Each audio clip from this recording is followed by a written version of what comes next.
ఈరోజు మనం ఒక చక్కటి కథ చెప్పుకోబోతున్నాం. ఒక అడవి గురించిన కథ. అవును. ఆ అడవి చాలా అందంగా ఉండేది. రకరకాల జంతువులు, పక్షులు అన్నీ కలిసిమెలిసి ఉండేవి. అక్కడే మన కథలో ముఖ్యమైన వాళ్ళిద్దరున్నారు. ఉమ్, ఒకరేమో ఆ చాలా తెలివైన తాబేలు, అందర్నీ గౌరవిస్తుంది. ఇంకొకరు మ్మ్, కొంచెం జిత్తులమారి నక్క, ఉమ్, ఎప్పుడూ తన గురించి ఆలోచిస్తుంది.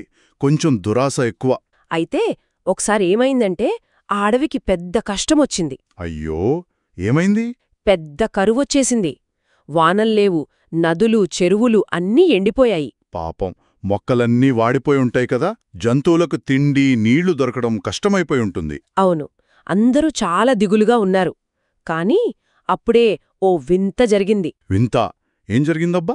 అడవి మధ్యలో ఉన్నట్టుండి ఒక కొత్త చెట్టు మొలిచింది. ఓహ్! ఆ చెట్టు నిండా బంగారు రంగులో మెరిసిపోతూ పండ్లు కాశాయి. అబ్బో, బంగారు పండ్లా? అంటే అవి మామూలు పండ్లు కాదనమాట. కానే కాదు, అవి అమృత ఫలాలు అని జంతువులన్నీ అనుకున్నాయి. అవి తింటే కరువంతా తీరిపోతుందని ఆశపడ్డాయి. ఆశపడటంలో తప్పేముందే?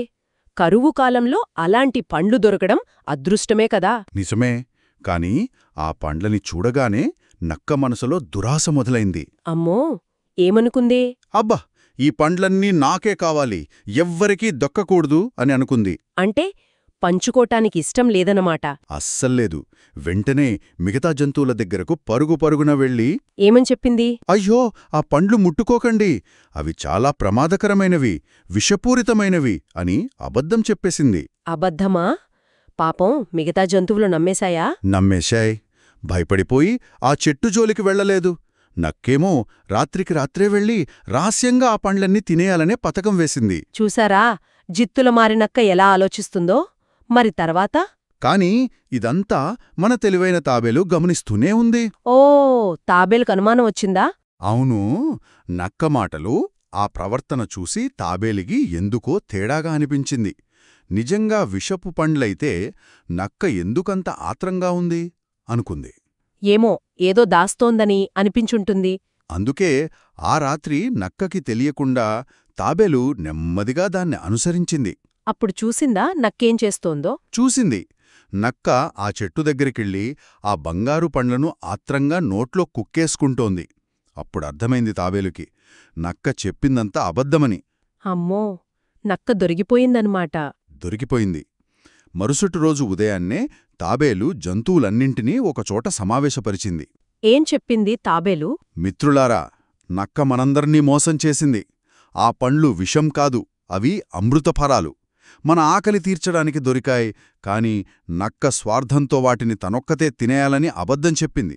అయ్యయ్యో, జంతువులన్నీ ఏమన్నాయి? అన్నీ ఆశ్చర్యపోయాయి. నక్కవైపు కోపంగా చూశాయి. నక్కేమో సిగ్గుతో తలదించుకుంది. మరి ఆ పండ్ల సంగతేంటి? ఎవరు తినాలి? అక్కడే తాబేలు ఇంకో తెలివైన ఉపాయం ఆలోచించింది. ఒక పరీక్ష పెట్టింది.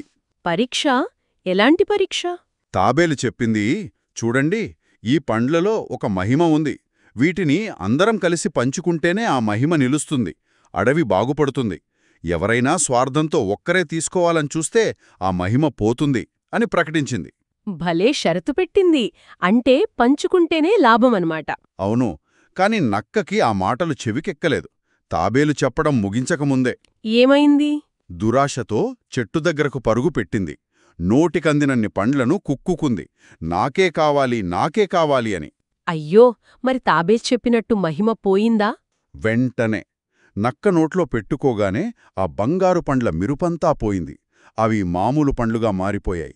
చూశారా దురాశకు ఫలితం ఎలా దక్కిందో? నక్క బిక్కమొహం వేసింది. సిగ్గుతో, బాధతో పక్కకు వెళ్ళి నిలబడింది. మరి మిగతా జంతువులు? మిగతా జంతువులన్నీ తాబేలు చెప్పిన మాట విన్నాయి.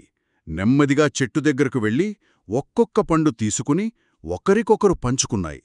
అప్పుడు పండ్లు మెరిసాయా? అవును, పంచుకున్న కొద్దీ ఆ పండ్లు మరింత ప్రకాశవంతంగా మెరవడం మొదలుపెట్టాయి. అంతేకాదు, ఆ పండ్ల మహిమ వల్ల ఎండిపోయిన అడవి అంతా మళ్ళీ పచ్చగా మారిపోయింది. చెట్లు చిగురించాయి, నీళ్లు వచ్చాయి. అబ్బా, ఎంత బాగుందో! పంచుకోవడం వల్ల అందరికీ మేలు జరిగింది. నక్క కూడా తన తప్పు తెలుసుకుంది. చూసారా పిల్లలు, ఈ కథ మనకేం చెబుతోంది? దురాశ అస్సలు మంచిది కాదు. అవును, పంచుకోవడంలోనే అసలైన సంతోషం, అందరికీ మేలు జరుగుతుంది. నిజమే. పంచుకోవడం వల్ల అడవి బాగుపడింది, జంతువుల కష్టాలు తీరాయి, ఆనందం పెరిగింది. మరి ఆలోచించాల్సిన విషయమేంటంటే, కేవలం వస్తువులేనా, లేక మన దగ్గరున్న జ్ఞానాన్ని, సంతోషాన్ని కూడా పంచుకుంటే ఇంకా మంచి జరుగుతుందేమో కదా.